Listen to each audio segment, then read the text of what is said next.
mean, I have to say that, if you watch Fox News on a regular basis, it is a constant menu. They will find, like, folks who make me mad.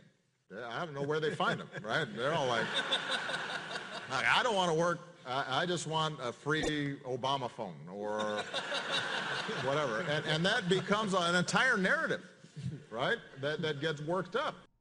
Yep.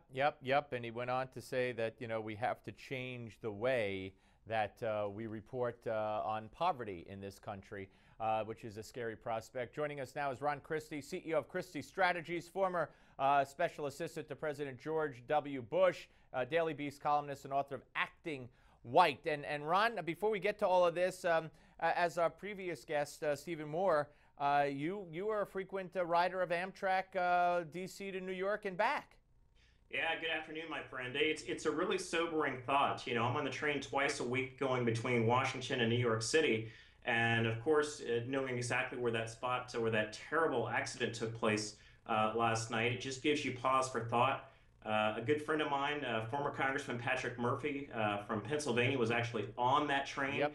And you look at some of the still photos that he took, it's just chilling. And I was so glad we finally connected about 2 o'clock last night to know that he was okay. But it's just a scary thing that just says, Steve, you could be going about your daily life, doing your thing, and then the next thing you know, you could be in a horrific situation. That's why, that was the thought that I had in my head. It took me twice the ride today coming through the Lincoln Tunnel because of some crazy detour they put us through, and I kept saying, well, at least I'm safe and I wasn't involved in that terrible accident on Amtrak. I mean, it does set your priorities a little bit. Absolutely, and our hearts and prayers just go out for those who are clinging to life and those who have loved ones who have been affected by this, because it's just a horrible, horrible accident. Absolutely. All right, you wrote a great piece at the dailybeast.com. Post-Baltimore America is heading blackwards. I don't know if you wrote the title or not, but a very interesting piece, and it's so important. Talk about it. Well, it's very important, actually. Blackwards is the title of my third book. Acting White was my second one. Right. But what Blackwards talks about is that there are so-called black leaders in America who are really returning us to the days of separate but equal. And what I mean by that is they're calling for racial rights rather than rights granted based on our status as American citizens. These people want ethnic politics, ethnic identity. And looking at Baltimore, for goodness sake, Steve, if you look at the amount of money that we gave Baltimore in the Obama stimulus package in light when he first came into office, they got $1.8 billion.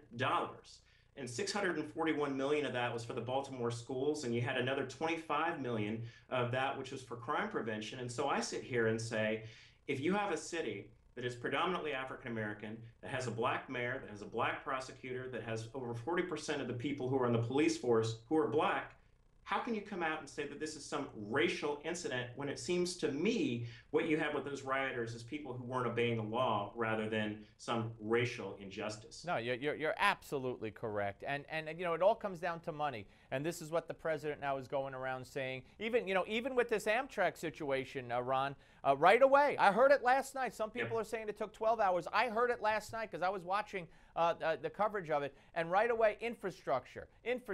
We have decaying bridges, blah, blah, blah, tracks, this, that. So they're blaming it on we're not spending enough money on infrastructure. Didn't we have the stimulus under Obama? Wasn't there $1 trillion for infrastructure? So that, along with, as you say, Baltimore students get the second highest per capita per student in the country, and their schools are miserable failures. Money is not necessarily the answer. No, money's not necessarily the answer. I think it's accountability. It's accountability in our schools of making sure that our parents are able to choose the school that is best for their child, and they should be able to allow that child to have the opportunity to learn. Instead, what you have here, it's people who are beholden to the teachers' unions, people who are beholden to the Democratic Party, rather than advancing the needs of our kids. And boy, Steve, are you right. I mean, if you listen to TV or the radio today, you hear all these members of Congress saying that Republicans want to cut Amtrak funding. Well, you know what? They're saying that this train, based on a preliminary report, 100 miles an hour. 100 miles an hour. Yep, around in a turn. 50 mile an hour, and in a 50 mile an hour zone. But they're saying we need more money.